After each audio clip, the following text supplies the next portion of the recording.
Hello viewers, இன்றைக்கி நம்ம பார்க்க போகிறது நாட்டுக்கோழி குழம்பு. இதுக்கு வந்து ஃபஸ்ட்டு ஒரு மசாலா ரெடி பண்ணிக்கலாம். அதுக்கு ஒரு பேன் வச்சுட்டு 2 டேபிள் ஸ்பூன் மல்லி எடுத்துக்கோங்க, 1/2 டேபிள் ஸ்பூன் கசகசா, ஒரு பட்டை, 3 கிராம்பு, 3 ஏலக்காய், 1/2 டேபிள் ஸ்பூன் மிளகு, 1/2 டேபிள் ஸ்பூன் ஜீரகம். இது எல்லாமே ஒரு நைஸ் அரோமா வர வரைக்கும் நம்ம நல்லா வறுத்து எடுத்துகிட்டு கூல் டவுன் பண்ணிவிட்டு அதில் 3 டேபிள் ஸ்பூன் தேங்காய் ஆட் பண்ணி தண்ணி ஆட் பண்ணி நம்ம வந்து அரைச்சி எடுத்துக்கலாம்.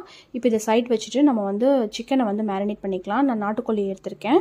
ஸோ இதில் வந்து மஞ்சத்தூள், மிளகாத்தூள், உப்பு இது எல்லாமே போட்டுட்டு நல்லா மேரினேட் பண்ணி அதை சைட் வச்சுருங்க. இப்போ வந்து நம்ம குழம்பு பண்ண ஆரம்பிச்சிடலாம். இப்போ நான் குக்கரில் தான் நான் பண்ண போகிறேன். இதுக்கு வந்து ஒரு 5 டேபிள் ஸ்பூன் வந்து நல்லெண்ணெய் எடுத்துக்கோங்க. இதை ஆட் பண்ணிவிட்டு ஒரு வெங்காயம் எடுத்திருக்கேன். சின்ன வெங்காயம் எடுத்துக்கிட்டிங்கன்னா ரொம்பவே டேஸ்டியாக இருக்கும். நான் பெரிய வெங்காயம் தான் எடுத்திருக்கேன். இதில் வந்து 2 பச்சை மிளகா ஆட் பண்ணிக்கோங்க.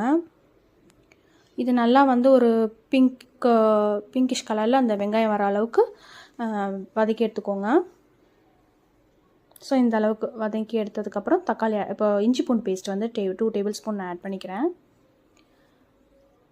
அப்புறம் கொஞ்சம் கருவேப்பிலை, இது எல்லாத்தையும் நம்ம இப்போ வதக்கிக்கலாம்.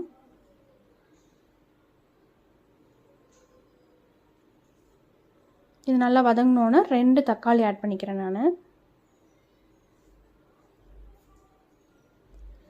ஸோ இது நல்லா வதங்கினதுக்கப்புறம் மசாலாஸ்லாம் போட்டுக்கலாம். கொஞ்சமாக 2 டேபிள் ஸ்பூன் வந்து மிளகாத்தூள், கொஞ்சம் மஞ்சத்தூள், இதெல்லாமே போட்டுட்டு நல்லா வந்து மிக்ஸ் பண்ணிக்கோங்க. நெக்ஸ்ட்டு வந்து நம்ம மேரினேட் பண்ணி வைக்க சிக்கனை வந்து நம்ம நல்லா பரட்டிக்கலாம், மிக்ஸ் பண்ணிடலாம். இப்போ இதை நல்லா மிக்ஸ் பண்ணிவிட்டு அரைச்சி வச்சுருக்க பேஸ்ட்டையும் நம்ம இதில் ஆட் பண்ணிக்கலாம்.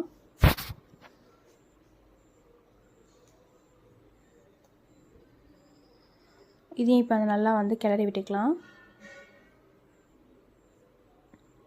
இதை நல்லா கிளறிட்டு நம்ம வந்து வாட்டர் வந்து 1.5 கப்ஸ் அளவுக்கு நான் ஆட் பண்ணிக்கிறேன்.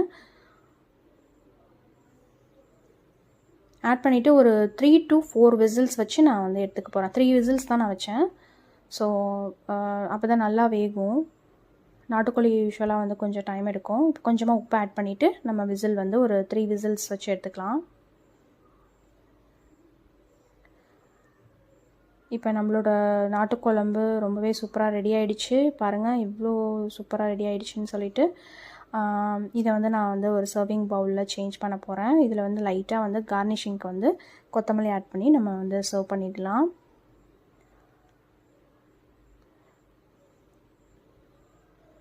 சுட சுட ரைஸ் கூட நம்ம வந்து சர்வ் பண்ணும்போது ரொம்பவே டேஸ்டியாக இருக்கும். ட்ரை பண்ணி பார்த்துட்டு எப்படி இருக்குன்னு சொல்லுங்கள். Thank you all.